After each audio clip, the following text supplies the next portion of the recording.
The police joint anti-gang task force has so far seized 3 rifles, 4 pistols and an estimated 200 rounds of ammunition in an operation in Greenpond, St. James on Thursday morning.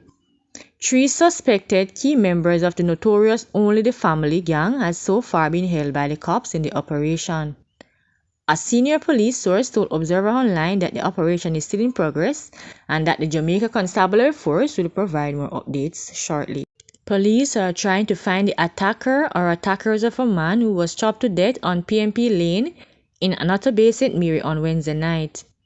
The dead man, identified as Patrick Samuels, otherwise called Bongo Ricky, was found with several chop wounds at his home and later pronounced dead at hospital.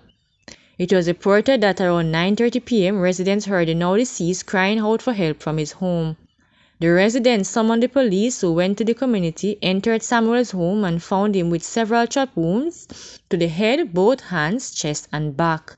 He was rushed by police to the Anoto Bay Hospital, where he was pronounced dead shortly before midnight. The body was removed to the morgue pending a post-mortem examination.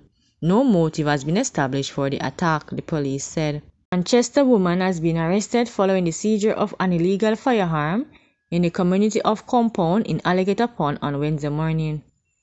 A senior police source said that about 7:30 a.m., a .38 revolver was found in the woman's possession. Along was 17 assorted rounds found in a bag she had. She was seen acting strange, which aroused the police suspicion, and she was apprehended and searched, said the source. We are doing further investigations into the incident, the source added. This follows last Thursday's incident where a 21-year-old man was arrested after an illegal firearm was seized at Top Bay in Alligator Pond.